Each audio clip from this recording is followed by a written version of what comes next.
Assalamualaikum warahmatullahi Assalamualaikum wabarakatuh. warahmatullahi wabarakatuh. Salam hangat untuk Anda semua. Waalaikumsalam warahmatullahi wabarakatuh. Di kesempatan kali ini kembali lagi bersama kami di acara Tasake Talk Show Syarang kelompok kita, yang mana pada temanya Kita mengambil tema tentang mewaspadai pelakor dan pebinor nih. Di kesempatan kali ini kita mempunyai seorang narasumber yang mungkin sedikit mengetahui tentang pembahasan kali ini, yaitu Kang Azam. Kang Azam, apa kabar? Halo, apa kabar? Aku baik. Alhamdulillah kalau gitu. Nah, pertama nih kita bakal bahas mengenai yang dasar dulu deh. Cari tahu dulu nih, pelakor dan pebinor itu sendiri apa sih, Kang? Oke, sebelum lebih jauh, mungkin sebenarnya istilah pelakor atau pebinor begitu ya. Sebenarnya ini salah satu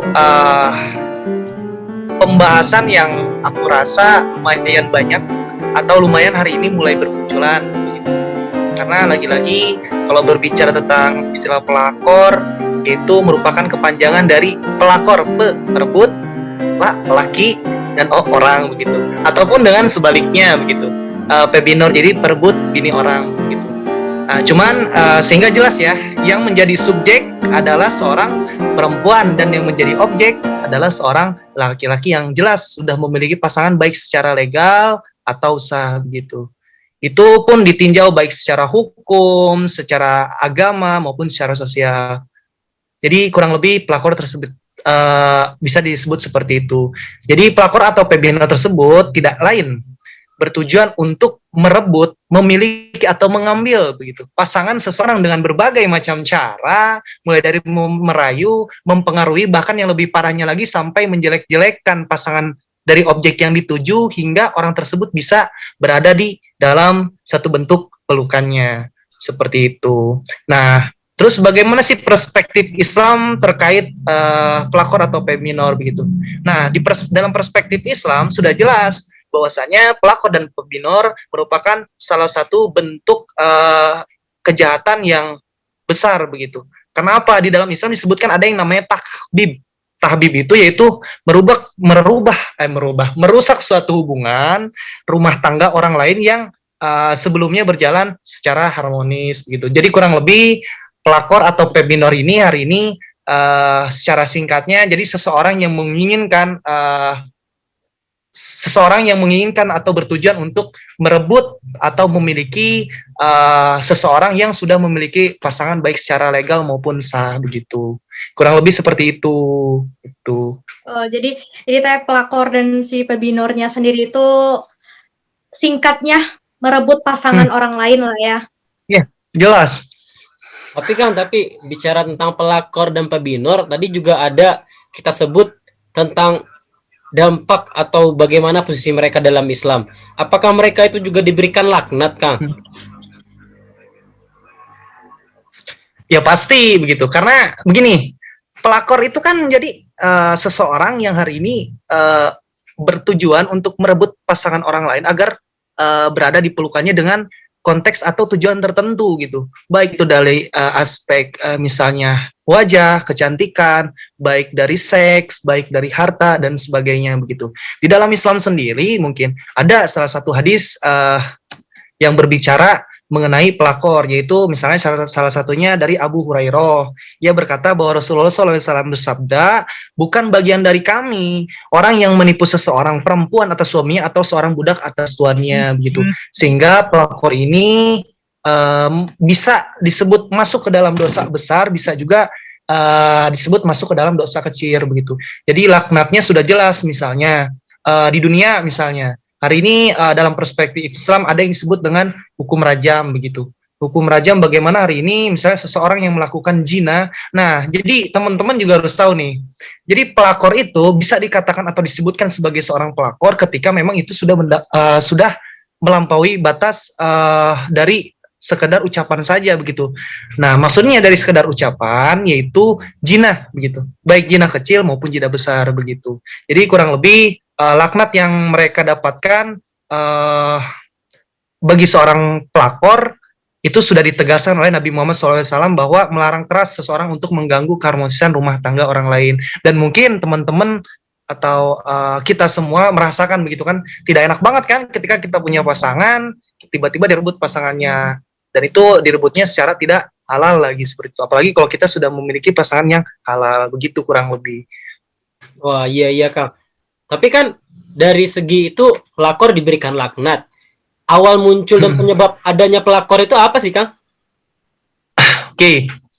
Awal penyebab munculnya pelakor begitu atau aktivitas merebut pasangan orang lain.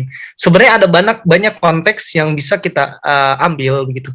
Yang pertama, misalnya salah satu contoh yang hari ini kita lihat secara realitas yang ada, yang pertama misalnya membutuhkan biaya hidup gitu. Jadi ada nih, misalnya karena saya hari ini misalnya orang miskin begitu, melihat satu orang laki-laki yang sudah memiliki pasangan yang sah, dia memiliki jabatan, dia juga memiliki misalnya harta yang melimpah, sehingga saya berusaha untuk atau orang itu berusaha untuk merebut dari pasangan tersebut. Itu yang pertama. Terus yang kedua juga ada yang memang itu didasari oleh dendam begitu. Dendam. Nah, ini mungkin sudah tidak aneh ya begitu. Misalnya karena mantannya sebelumnya nikah dengan orang lain, sehingga si orang tersebut atau si subjek tersebut merasa bahwa dia bisa menghancurkan keluarga atau rumah tangganya, atau merebut kembali gitu, walaupun pasangan tersebut sudah dinyatakan secara sah gitu. Nah, terus yang ketiga, ada juga yang merasa dirinya menarik. Maksudnya menarik itu seperti ini. Secara psikologis, ada sebuah istilah yang disebut dengan narcissistic personality disorder, atau kepribadian narsistik begitu.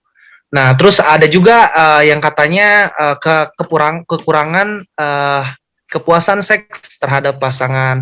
Karena tidak puas nih misalnya dengan satu pasangan, sebagai orang mungkin akan mencari ya gitu, pelampiasan hal tersebut demi memenuhi keegoisan semata atau menjawab rasa penasaran yang menggebu-gebu di dalam.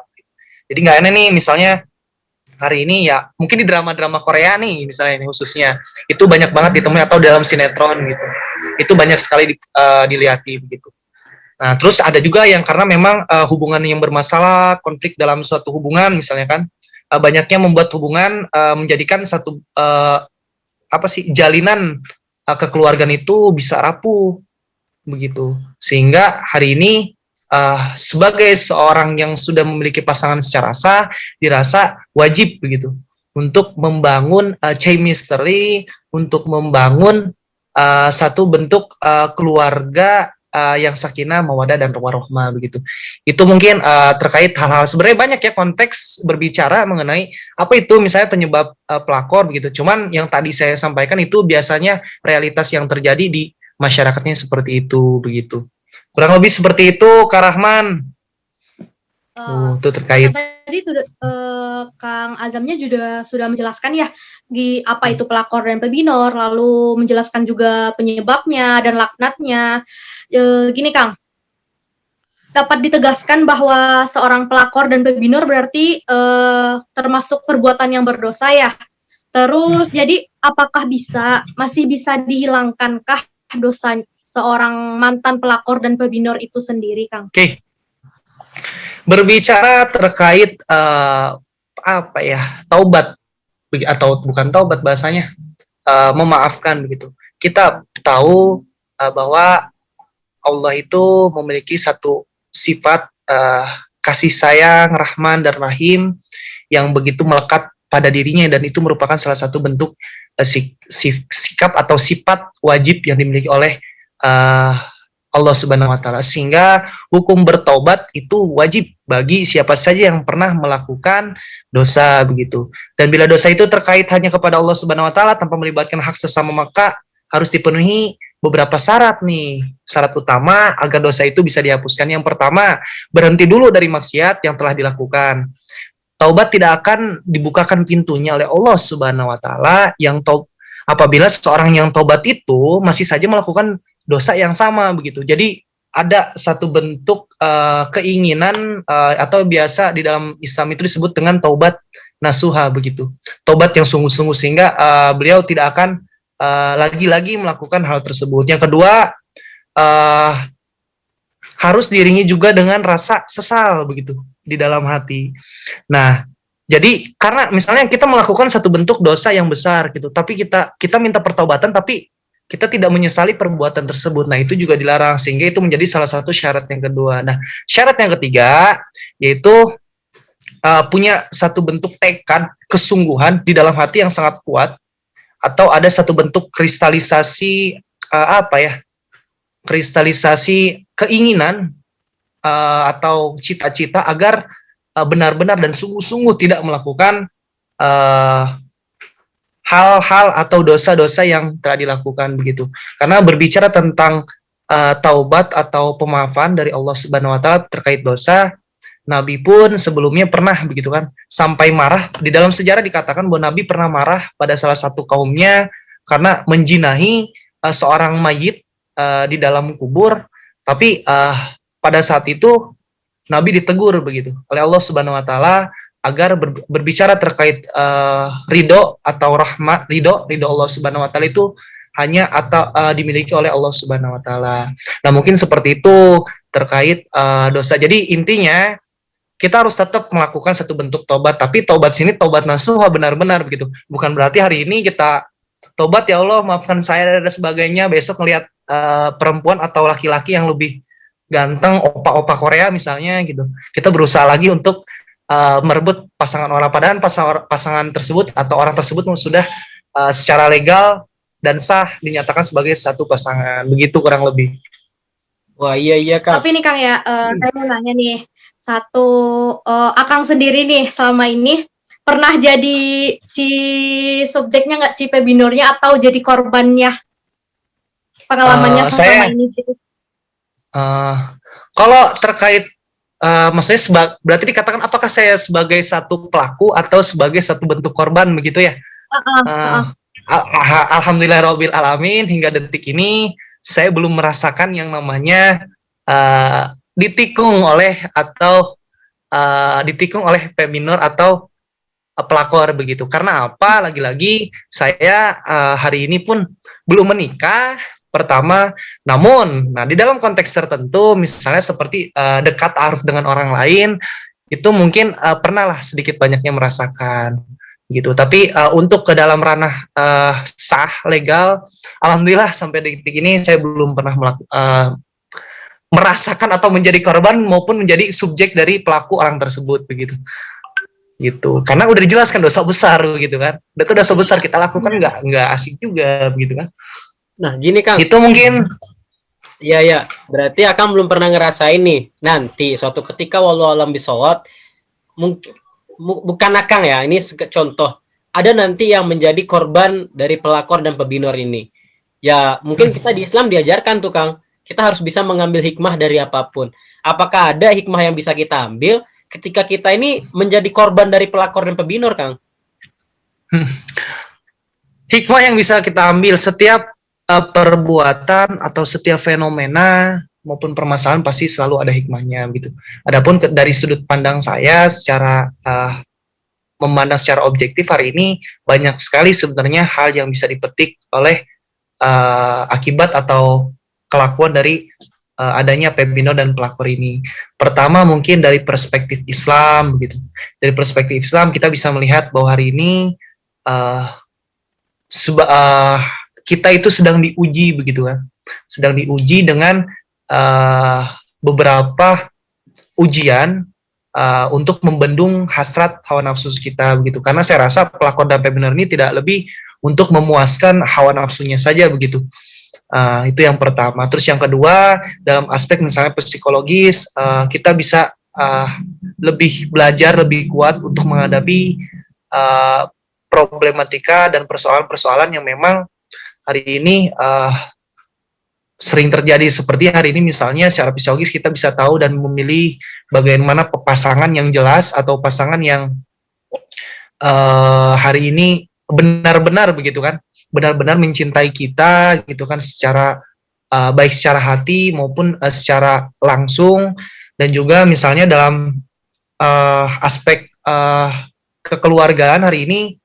Jadi itu bisa diambil hikmahnya juga. Jadi pebminor dan pelakor ini tujuannya tidak akan terpenuhi apabila bangunan kekeluargaan atau bangunan cinta kasih sayang yang di dalamnya terbangun secara erat, secara kuat begitu. Sehingga hari ini ya nggak mungkin dong, hari ini misalnya contoh ada orang ketiga yang ingin masuk ke dalam kehidupan saya bersama istri saya misalnya, karena jalinan cinta kasih tali sudah mendarah daging begitu. Ya tidak mungkin begitu kan, saya maupun istri saya misalnya kan mau melibatkan orang ketiga tersebut. Jadi itu sih kalau saya rasa yang harus hikmah yang harus yang bisa kita dapat itu terkait bagaimana kita menjaga hubungan yang lebih harmonis begitu. Hubungan yang lebih harmonis terkait keluarga kita atau dengan pasangan kita sendiri. Begitu sih kurang lebih dari aku begitu. Oh iya, baik.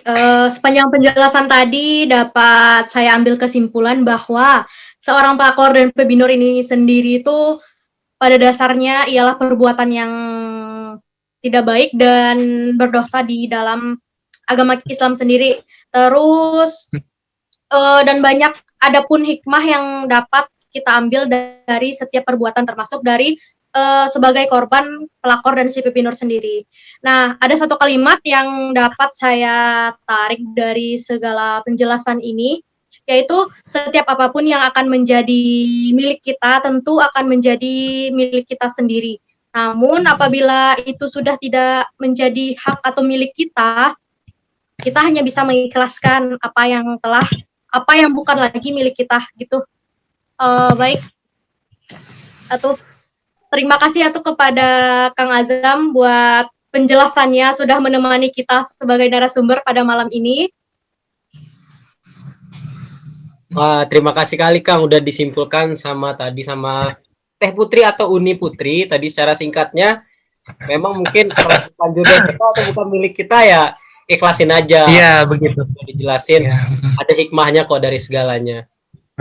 Mungkin gitu Kang. Ya dan mudah-mudahan gimana nih Kang? Ya dan mudah-mudahan teman-teman di sini tidak juga ya merasakan hal tersebut, sehingga dari sekarang sudah bisalah memilih satu bentuk pasangan yang memang benar-benar serasi, yang ditinjau baik melalui aspek keislamannya, kecantikannya, atau dalam bahasa kampungnya itu biasa dengan bibit, bebet, bobot yang jelas begitu.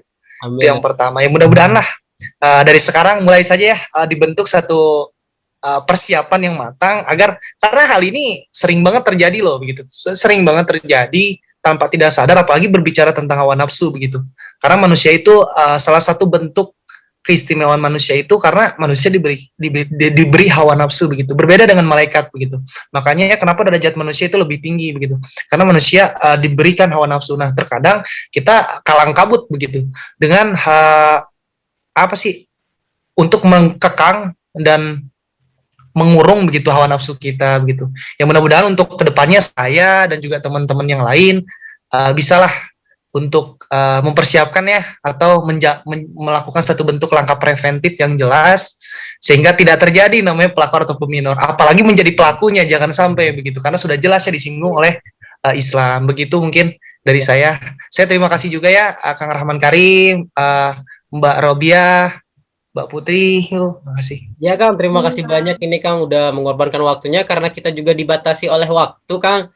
Sekarang waktu kita udah sisa sedikit. Mungkin tadi closing statement-nya udah langsung dipaparin tuh semua sama Kang. Nah, jadi untuk teman-teman semua yang menyaksikan acara ini, tasake ini adalah bahasa Minang sebenarnya Kang. Tasake itu artinya takut. Jadi karena kita memiliki rasa penasaran, makanya diangkatlah tasake. Artinya itu talk show sarang kelompok kita rada dicampur dengan panjangan. Nah, mungkin terima kasih untuk semua yang telah menyaksikan. Mungkin penutup dari saya, terima kasih. Saya Rahman Karim. Saya Arni Putri. Saya Sultan Azam Syeri. Oke, terakhir dari kami. Assalamualaikum warahmatullahi wabarakatuh.